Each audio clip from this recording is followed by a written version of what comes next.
placing in this little simple shrine little tokens of our appreciation and devotion to Great Spirit, to Mother Earth. Little flower, maybe a flower or a special stone that you found. It couldn't be any more simple.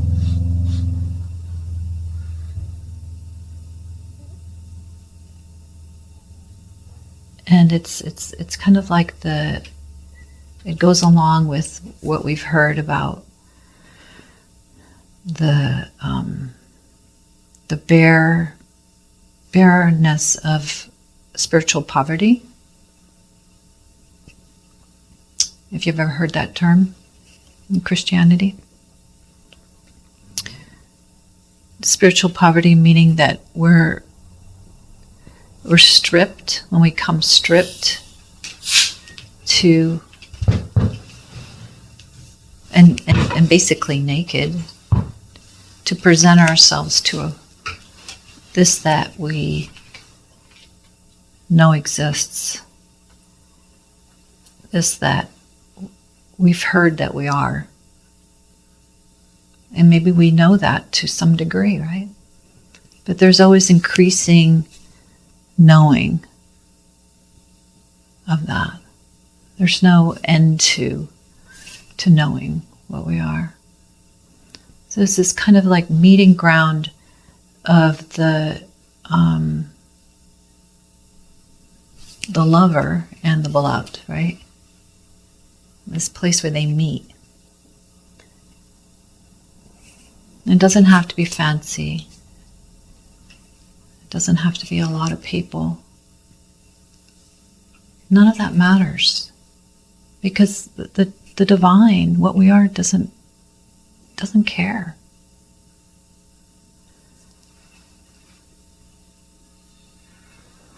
You know, it's not asking for anything but our simple presence, our innocence, you know, returning to innocence inside.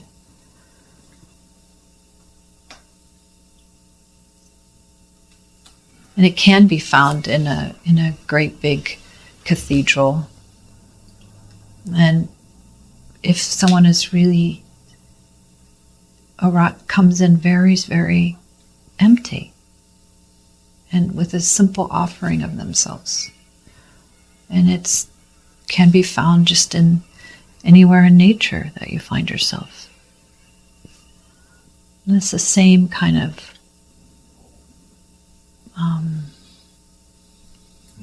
way of presenting your being. And it's so nothing special that it's, as you know, very special, right? It's so nothing special. And we miss it. We miss it in ourselves. We miss it in each other. We miss seeing the simplicity.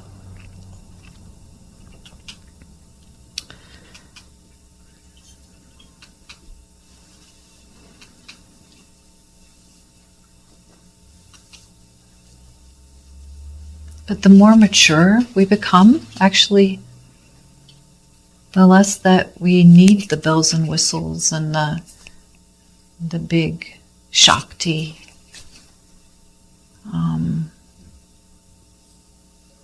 evidence, public evidence of the divine, because that's just confusion. It's going to look any certain way.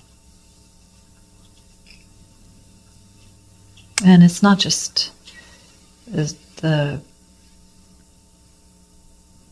it's been that way for a long time. I mean, look at the giant churches, and I mean it's There's nothing wrong per se, but it's not like it comes, as you know, with adornment. If the adornment is done out of a pure love and appreciation for something, then it might have some transmission. It won't. It's unlikely to have more transmission than something that's very naturally simply itself. Like maybe the mountain Arunachalam or something in India, where people go and honor. So something that's naturally itself, it does gain more, in a way, it doesn't gain more divinity, right? But it can gain luster. Just like us. We don't gain more divinity by recognizing and seeing in a more simple way our divine nature. But we gain luster.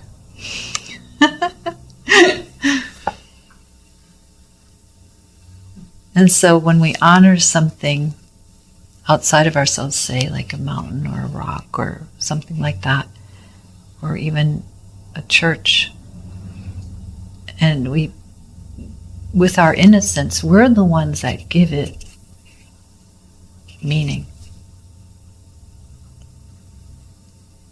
We give things meaning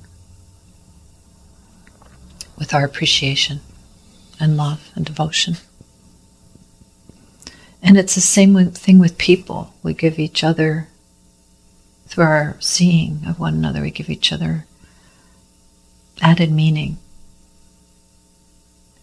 When we love somebody, and we see them, and we appreciate them.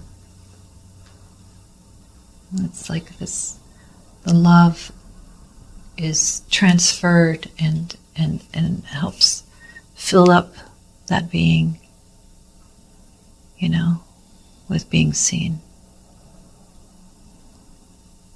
And that's the gift of seeing. That's the gift of being in these bodies and be able to see and speak and recognize, is that we can see the divinity in one another and see the beauty, even in the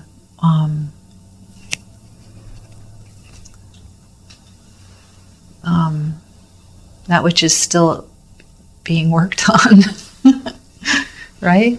We can appreciate that we're works in progress.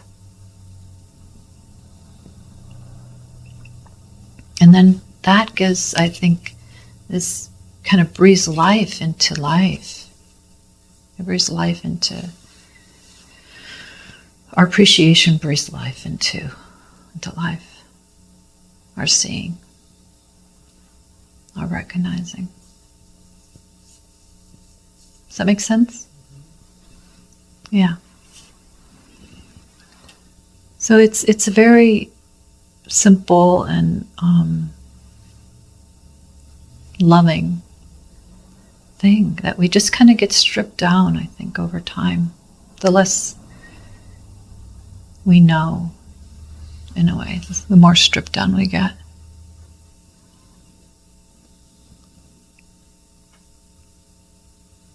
And so I think we're meeting in this kind of heightened awareness because we're purposely coming together. So we're creating our own church here with a desire to see and recognize one another and ourselves, right? It's the same thing.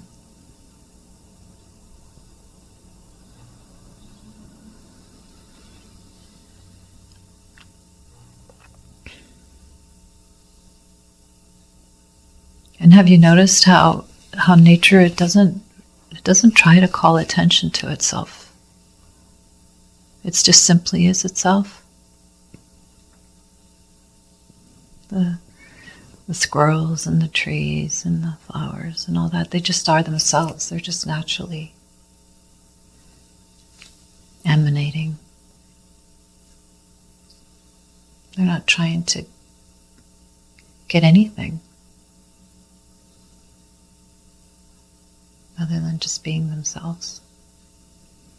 And the more that you feel like that in your own self, the closer you are to your divine nature. The more that you feel the simplicity of being simple. That's what spiritual poverty means. That's what it's pointing to. Is simplicity. And it's the opposite of building up the ego, right? It's the opposite of being something special.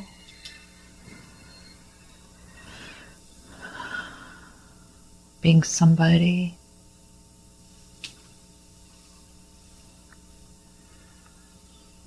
We can become so simple that we're not even really noticed. Okay, right? We're just passing by like the wind. And there's nothing wrong with that. There's nothing wrong with being so simple that you're not noticed.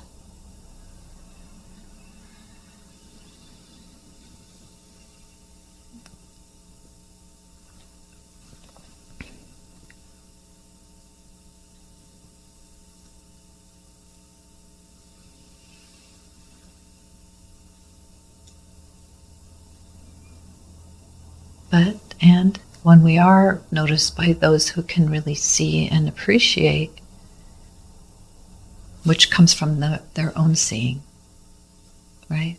And their own ability to appreciate only. That's how it happens. Then this sparkle can happen of mutual recognition. And that luster that I was talking about can take place, like a little glowworm. We can start, remember that nanu? What was that? We did something, nanu. It'd be like nanu. Mutual recognition. But it's like, what is it they say, that if you want to know, enlightenment, just a word, but enlightenment doesn't leave a trace. It doesn't leave a trace. So it's kind of a nice pointer, a nice direction to be pointing oneself to. It's like we're not going to become more of ourselves. We're going to become less. And so it doesn't leave a wake, a little wake. A little wake, because we're here. It's not a new goal. It's just, it's okay. It's okay to be simple.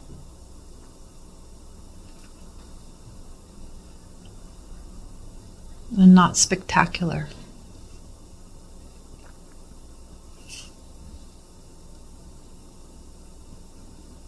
And that can give one permission at times to be everything, right?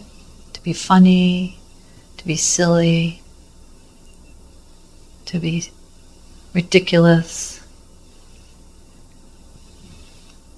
maybe even put on a little show. It just, that can open up the door to anything, to all costumes being worn, because they're not taken as yourself. Right? So the emptying of self it makes one very, very ordinary. in the best kind of way. Really the best kind of way.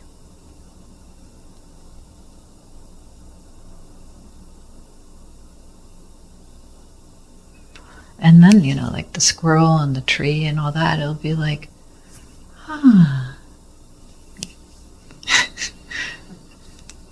a natural human being, a relaxed, simple, natural, unadorned human being, not afraid of being nothing, not afraid of being nothing special.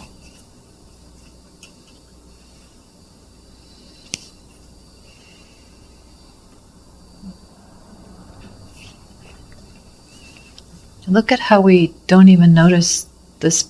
I mean, really, that this earth is a being. Like we've lost touch and sight of the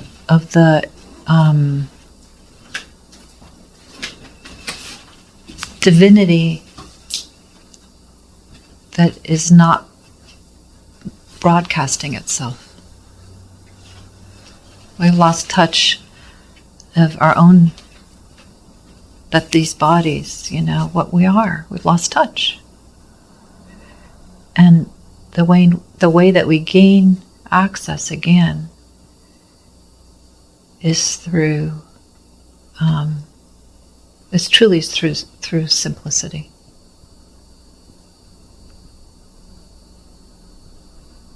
It's not through gaining more of anything, knowledge or anything, right?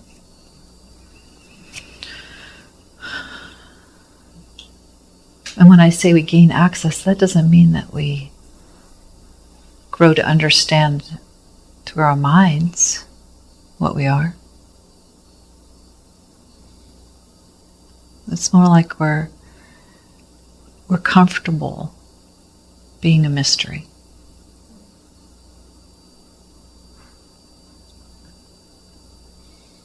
And when we're not trying to be something, then we have access to being a mystery.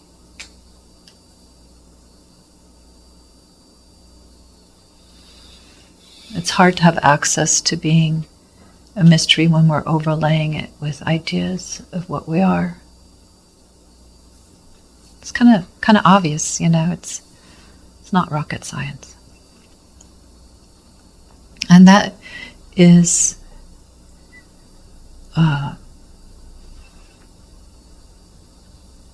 why they say that truth is simple. And when you hear that, some of us hear that, and it just goes right over our heads sometimes. I'm not saying here, everyone here. I'm just saying it in the beginning at least, right? Or maybe at least halfway through or 3/4 of the way through. We don't really get that truth is when they say truth is simple, that's the truth. Because we don't, it's almost like being simple is the hardest thing to do.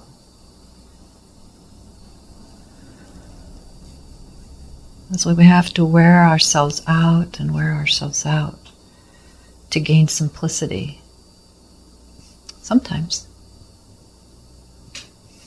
Like be worn down, a rock in the water, be worn down and worn down and worn down until we're like, I give up.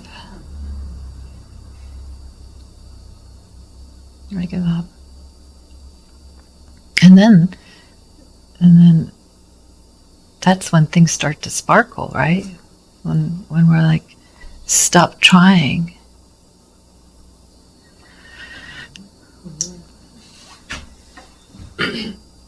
Yeah. So I just wanted to speak to this because I feel it in the room. I feel the sobriety of simplicity in the room and within myself increasingly. So it's just, I feel like it's such a beautiful thing to honor.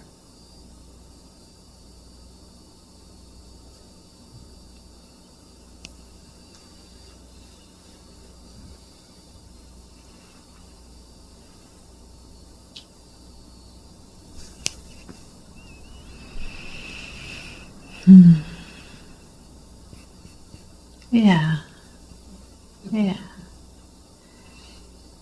Yeah, the heart, it's right here. We don't have to go looking for it. Yeah, and it's kind of like, I see you. I see you. I see each one of you. And the simplicity and the beauty of that, it doesn't take a room full of people or a cathedral or... Right. I know Amma's in town, and I love Amma. I've been going to see her for 25 years, and I adore her. And yet, if you really pay attention, it's like the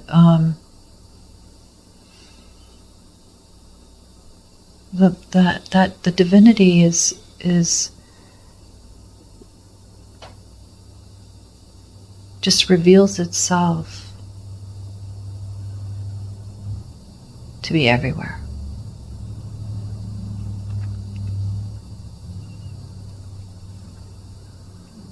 You know? And that's what she would want. Or let's just say the Divine Mother or the divinity itself wants, is for us to know this for ourselves and to live it and to embrace our lives, embrace our bodies as they are. Right? That's what she's doing. That's what Amma's doing. She's embracing us as we are, and that's healing. She's saying, I love you. You're with unconditional love, and I embrace you just as you are. You're divine in form. And however you look, wherever you're at inside. And we can do that here with one another. I mean, we have that capacity. And that's why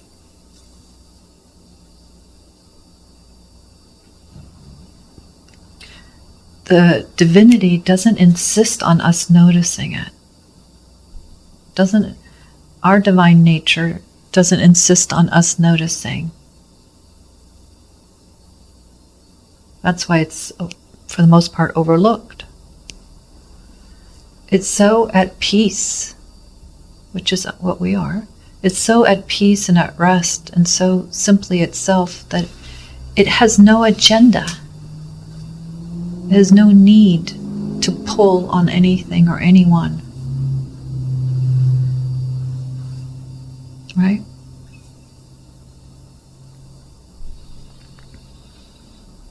That's why it's overlooked. That's why we don't notice. And we go from here to there to there to there, looking for it.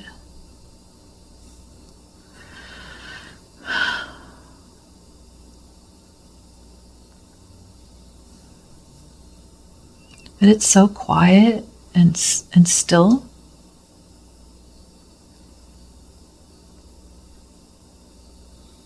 It's really easy to overlook.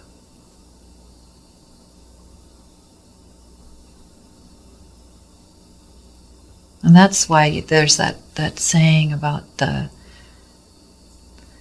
eye of the needle. It's easier to put a camel, right, through the eye of a needle than a rich man, a rich person. It's because a camel is more innocent and more itself and more egoless than a person with a lot of ideas, which is the idea of the riches, right? All the ideas and beliefs. It's a pointer, you know.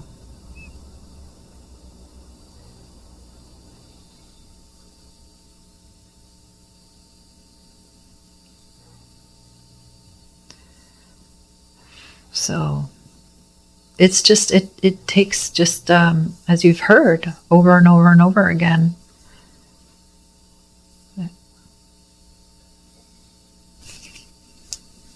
I could probably ask each one of you, what does it take to be that simple in yourself? Not for like to give advice, but what does it take in yourself to be so simple that you could go through the eye of the needle? What would it take? Do you feel like trying right now? Yes. Yeah, I feel that. I feel like we can all just slip right through. Yeah. Yeah. It's a mutual recognition.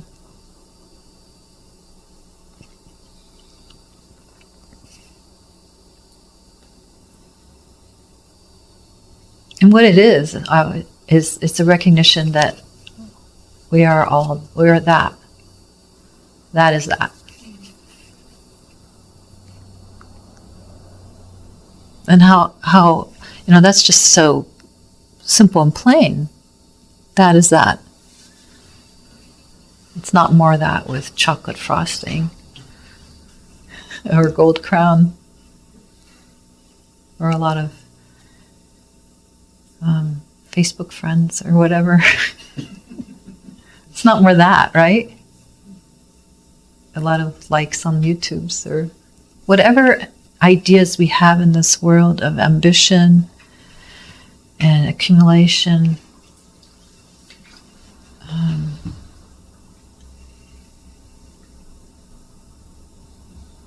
That takes away from that. That's a long detour.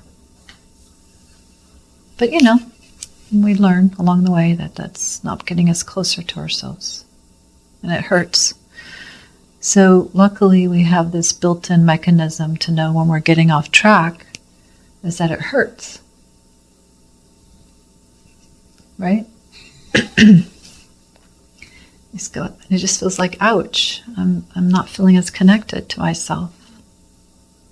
I'm too much in the mind, not enough in my heart, and too much in judgment or my thoughts of how things should be,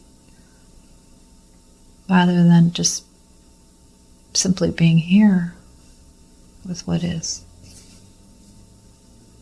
We need to continually come back to that still point in the innocence of basically not really knowing, right? The innocence of simplicity. Simplicity, it's not necessarily that it's confused and not knowing. It just is quite contented in not being anything in particular. No particular point of view, no particular idea of ourselves, no particular agenda, idea of how things should be. Not that we don't have our preferences, but that we stay simple inside within it. We still have to function and operate and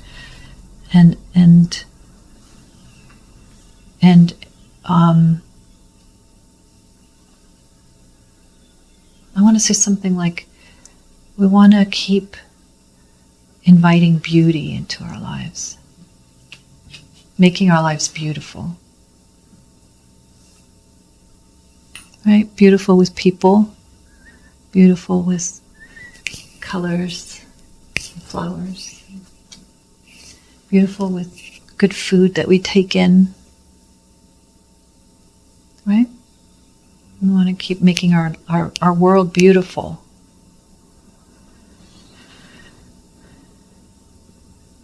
And that's God and the divine in its creative mode. It's not like it just rests in simplicity and nothing happens.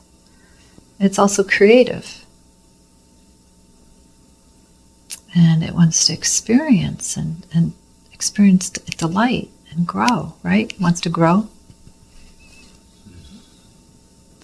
Evolution is part of it. But can we stay current and close to ourselves while we have this gentle movement of becoming.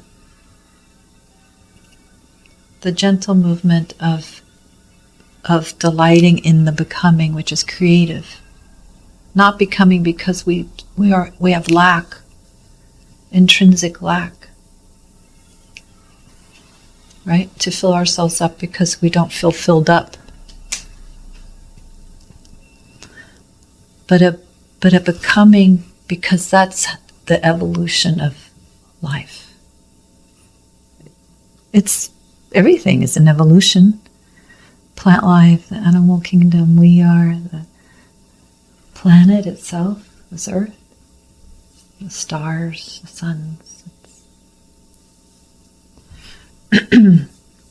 That has its own becoming nature.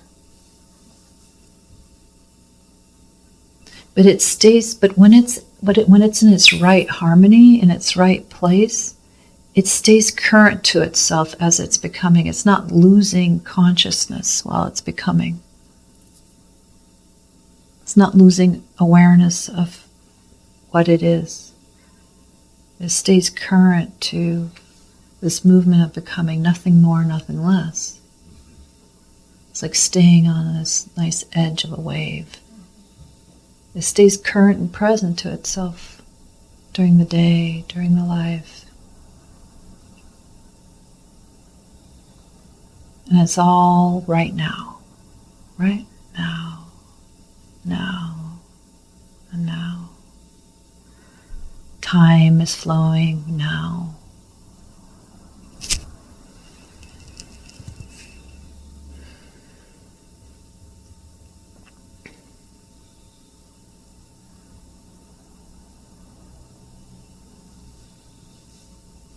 And that also invites staying current to our human experience and to movements of the elemental play within your body and psyche, the elemental play of emotion. Honoring that play, that dance of all the different elemental movements of, say, sorrow.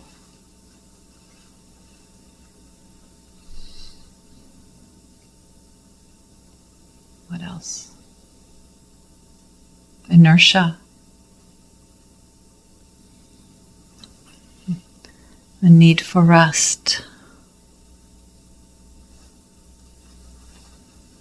Maybe a little fire, wanting things to be different, because we need to move into that, in the elemental play of pushing that boundary a bit, so that we get out of inertia.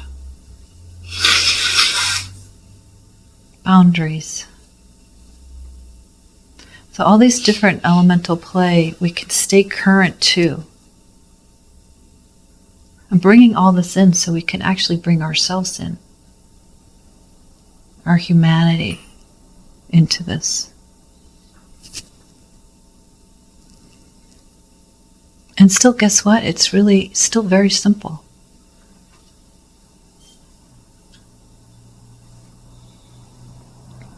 It simply is what it is. We are what we are.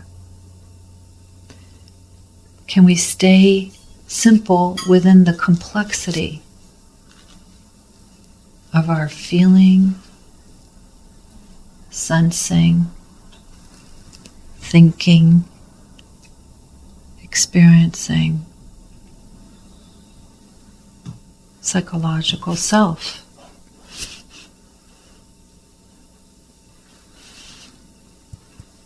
And how do you stay simple within that all, within all of that?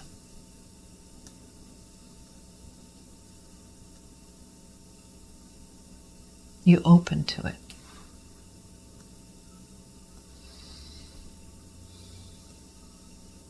Right? You open to it. That's all you do. You just open. Don't try to figure it out. Don't need to solve it all. You're just open.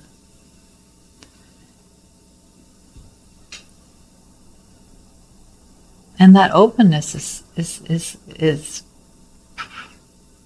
that's again back. You're back as a natural force of nature. Right?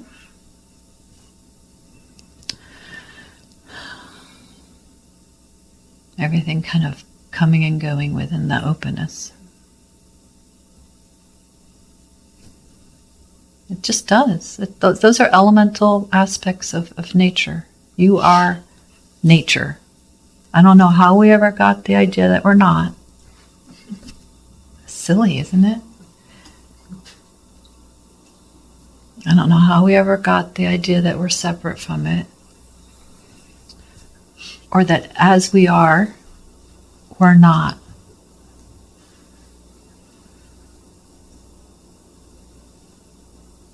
Welcome into the kingdom.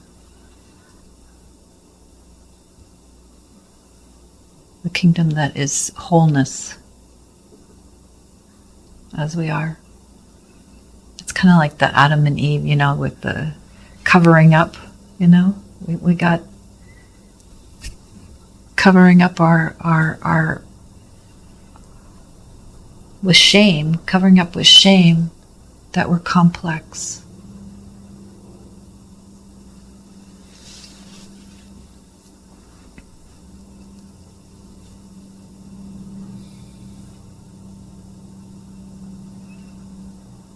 No, complexity is included. Now, complexity is really different from complicated.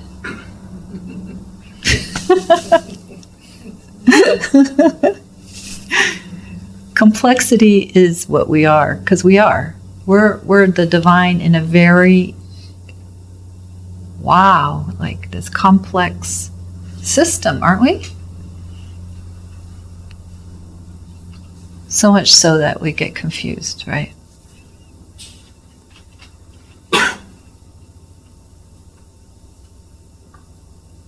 But if we never made it wrong, if we had never made any of it wrong, what would that be like? So a thought is happening, so a feeling is happening. So, right? It's like, it would just be aspects of nature rising and falling.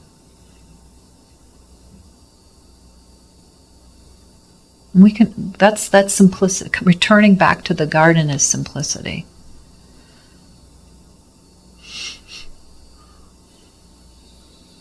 Simply being yourself with no apology.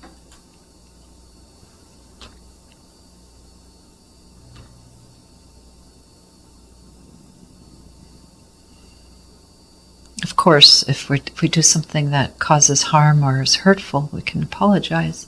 But I'm just talking about our basic nature.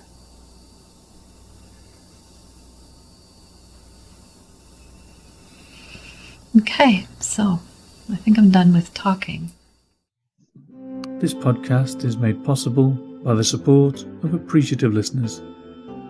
If you would also like to support the work of Susanne Marie, there is a donate button on the pages of susannemarie.org. Thank you for listening.